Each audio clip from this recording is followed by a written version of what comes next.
നിന്റെ മുഖത്ത് നോക്കിയിട്ട് ഉപ്പ അസഭ്യം പറഞ്ഞില്ലല്ലോ, നിന്നെ തിരസ്കരിച്ചില്ലല്ലോ, നിന്നെ കൊട്ടയിലേക്ക് വലിച്ചെറിഞ്ഞില്ലല്ലോ, നിന്നെ കുറിച്ച് ഉമ്മയോട് പഴി പറഞ്ഞില്ലല്ലോ.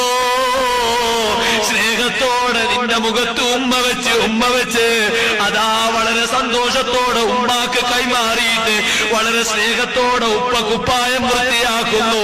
ദേഷ്യത്തോടെ ഒരൊറ്റ വാക്കും പറഞ്ഞിട്ടില്ല. അതേ സമയത്ത് പ്രായം കൂടിയ നിന്റെ ഉപ്പ 90 വയസ്സ് പ്രായമായപ്പോ എഴുന്നേൽക്കാൻ കഴിയാതെ കിടക്കപ്പായയില് മൂത്രമൊഴിക്കുന്ന രംഗം വന്നപ്പോ അത് കാണുമ്പോ നിനക്ക് വല്ലാത്ത ദേഷ്യം വരികയാണ്. ഒന്നും മരിച്ചു കിട്ടിയെങ്കിൽ മതി എന്ന് ചിന്തിക്കുകയാണ്. എന്നാണിത് മരിക്കുക എന്നാലോചിക്കുകയാണ്. നിന്റെ ചെറുപ്പം നീ മറന്നുപോയോ? നിന്റെ മാതാവിന്റെ വാത്സല്യം മറന്നുപോയോ? പിതാവിന്റെ സംരക്ഷണം മറന്നുപോയോ?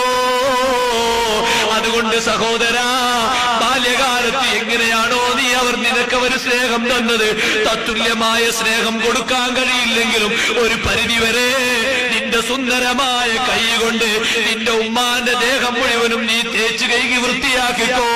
നിന്റെ ഉമ്മ കാഷ്ടിച്ചു വെച്ചതും നിന്റെ ഉമ്മ മൂത്രമൊഴിച്ചു വെച്ചതും അറുപ്പില്ലാതെ വെറുപ്പിന്റെ മനസ്സില്ലാതെ പ്രയോഗങ്ങളില്ലാതെ നീ അതൊക്കെ എടുത്തങ്ങ് വൃത്തിയാക്കിക്കോ.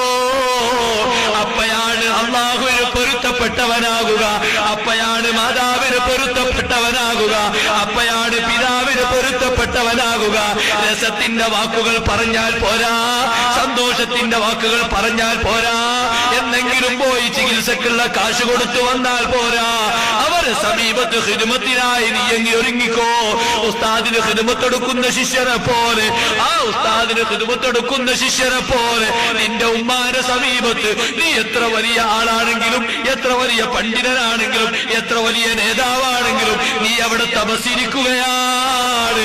എന്താ നിന്റെ നോട്ടം പടച്ചവരെ? ചെറുപ്പത്തിൽ ഒരു ദിവസം രാത്രി എനിക്ക് വയറുവേദന വന്നിട്ട് ഞാൻ കരഞ്ഞപ്പോ രാത്രി 12 മണിക്ക് എന്റെ ഉമ്മൊന്ന് കണ്ണു ചുമ്മിയതേ ഉള്ളൂ. അപ്പോഴേക്ക് എന്നെ എടുത്ത് മടിയിൽ വെക്കുന്നു. ഞാൻ കാഷ്ടിക്കും അത് വൃത്തിയാക്കുന്നു. വീണ്ടും എന്നെ എടുത്ത് താരാട്ട് പാടുന്നു. പാടിയിട്ട് എനിക്ക് ഉറക്കമില്ല. പക്ഷേ ഉറങ്ങാത്തതിന്റെ പേരിൽ നീ എന്താ ഉറങ്ങാത്തതെന്ന് എന്നോട് ചോദിച്ചില്ല. ഉറങ്ങാത്തതിന് യാതൊരു പരാതിയും പറഞ്ഞില്ല. ആ പാതിരാ സമയത്തും ക്ഷീണിച്ച കണ്ണുകളെ കൊണ്ട് ഉമ്മ പറയുന്നു, പഠിച്ചവരെ എന്റെ മകന്റെ രോഗം മാറ്റണേ അമ്മോ, വയറുവേദന മാറ്റണേ അമ്മോ. നിനക്ക് വേണ്ടി പ്രാർത്ഥിക്കുമ്പോ ഉമ്മാന്റെ ജീവിതത്തിന്റെ അവസാനത്തിൽ നീ ആഗ്രഹിക്കേണ്ടത് ഇതൊന്ന് പിരിഞ്ഞു പോകണമെന്നല്ല.